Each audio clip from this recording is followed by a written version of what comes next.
मेरे ही दोस्त ने मेरी ही क्रश को प्रपोज कर दिया। फक। नहीं मैं नहीं कह रहा ये सब इसको है लगता।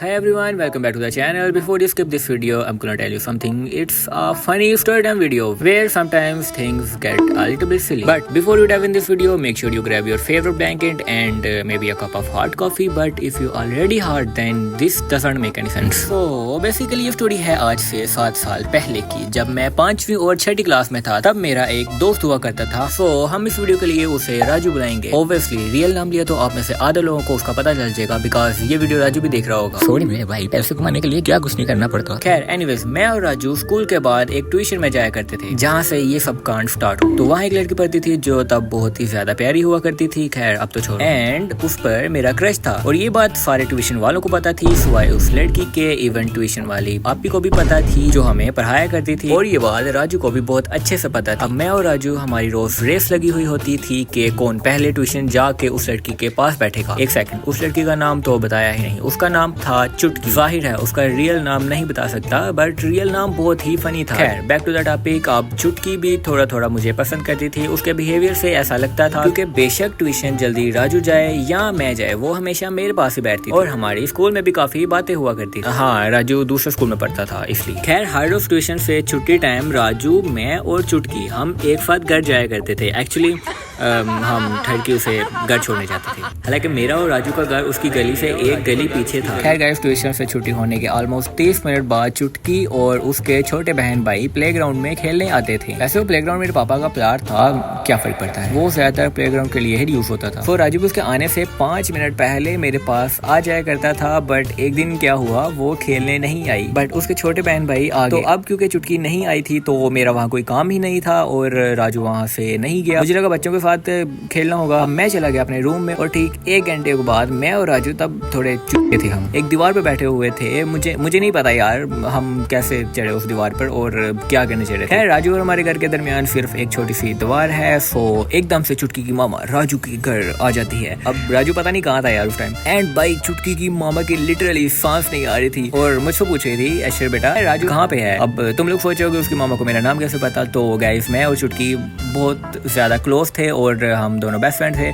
मैं उसके घर आता जाता था तो इसलिए उसकी मामा को मेरा पता था। खैर एनीवेज, अब चुटकी की मामा राजू की मामा के पास गई और एक लिफाफा दिखाने लगी। एंड आई वाज लाइक, मुझे कुछ भी समझ नहीं आ रहा था। मुझे लगा होगा कोई काम यार। खैर मैं भी उनके पास जाके खड़ा हो गया और राजू का इंतजार करने लगा। खैर उतने में ही चुटकी की मामा ने कहा कि मैं नमाज पढ़ रही थी, मुझे समझ ही नहीं आई। मैंने कहा शायद यार कोई होगा काम, अब मुझे ज्यादा समझ नहीं आ रही। मैं तो राजू का इंतजार कर रहा था फिर, और बार बार यही सोच रहा था कि चुटकी की मामा को राजू से क्या काम। अब इतने में ही मेरा दोस्त राजू, जो कि बाहर से अभी अभी आया था, उसकी मामा को देखकर उसका रंग ही उड़ गया और मैं समझ नहीं पा रहा था कि ये हो क्या रहा है। अब चुटकी की मामा बार बार राजू की मामा को वो लिफाफा दिखा रही थी और एक दफा राजू की तरफ देखती थी और एक दफा राजू की मामा की तरफ। एंड आई वाज लाइक, मैं वहाँ पे खड़ा था, ये चल क्या रहा है। मुझे तब समझ आया जब चुटकी की मामा ने ये बताया कि कैसे राजू ने चुटकी की छोटी बहन के हाथ कुछ बबल्स और ये लेटर भेजा जो कि चुटकी के लिए था। तब मैं इतना बच्चा तो नहीं था कि यार मुझे ये समझना है कि यहाँ पे आखिर चल क्या रहा है। खैर फिर चुटकी की मामा ने सारा लेटर, हाँ गाइस वो लेटर ही था जो राजू ने चुटकी को भेजा था उसकी छोटी बहन के हाथ। इतना मैं समझ चुका था। खैर उसकी मामा ने सारा लेटर सुनाया। भाई उस पे क्या शेरो शायरी लिखी हुई थी मैं बता नहीं सकता। वो आज से पता नहीं 7 साल पुरानी बात है, मुझे याद नहीं था। लेकिन इसका एक शेर जो कि एक संतरे से रिलेटेड था, अब मुझे नहीं पता, मुझे याद नहीं है।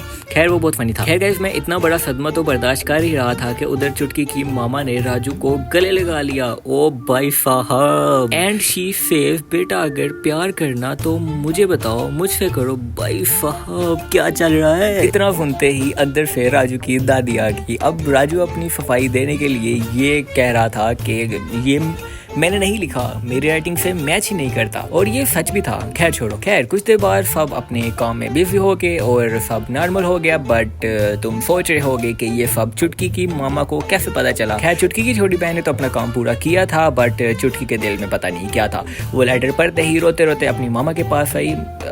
ऐसा उसकी मामा ने कहा। अब अंदर की बात हमें तो नहीं ना पता कि क्या हुआ उनके घर, और चुटकी ने अपनी मामा को सब बता दिया कि ये सब कांड किसने किया है। डैम, जस्ट इमेजिन, मैंने चुटकी को प्रपोज किया होता, मैं किस मुसीबत में पड़ने से बच गया। खैर कुछ दिन गुजर जाने के बाद मैंने राजू से पूछा, देख भाई, जब तुझे पता था कि चुटकी पर मेरा क्रश था, मैं उससे प्यार करता था, तो तूने ये चुतियापा क्यों किया? एंड ही सेज भाई तू कुछ कर ही नहीं रहा था, तो मैंने सोचा कि मैं ट्राई कर लूं, शायद मेरा टांका सेट हो जाए। भाई मुझे नहीं पता था ये इतना चुतिया निकलेगा। एंड फिर मेरे दिमाग में एक और ख्याल आया, राजू अगर ये सारा कांड तूने किया था तो राइटिंग तेरी क्यों नहीं थी? तो उसने बताया कि उसका एक और दोस्त है राहुल, जिसका रियल नाम भी मैं नहीं बताऊंगा, खैर उसका नाम राहुल था, उसने उससे लिखवाया था, जो कि वो भी हमारी ट्यूशन में आता था और उसे भी चुटकी का पता था। उसे ये भी पता था कि चुटकी राजू का क्रश नहीं है, ये मेरी क्रश है। खैर गाइस इतना सब हो जाने, आराम से रिकॉर्ड करने दो मुझे, बट फिर भी उसने ये कांड किया। खैर छोड़ो। खैर गाइस इतना सब भैंस की दुम। खैर गाइस इतना सब हो जाने के बाद राजू के कुछ ये अल्फाज थे, लेटर के साथ जो 10 बबलें दी थी वो तो बड़े मजे से खा गई बहन की।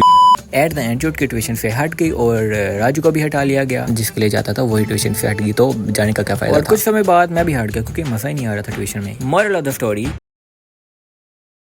ब्रो तुम्हारा नेट स्लो है, मैंने तो बता दिया। खैर तुम लोगों को हर टाइम बताना होता है। खत्म हो गया video. Don't forget to leave a comment below telling me your funniest moment in this video. Hit the bell icon to get notified every time I upload a new video. Trust me, you don't want to miss out more epic content like this. Until next time, stay awesome, stay curious, peace out, ha ha. Mixi the sada sa bihari nigga. Meet this wannabe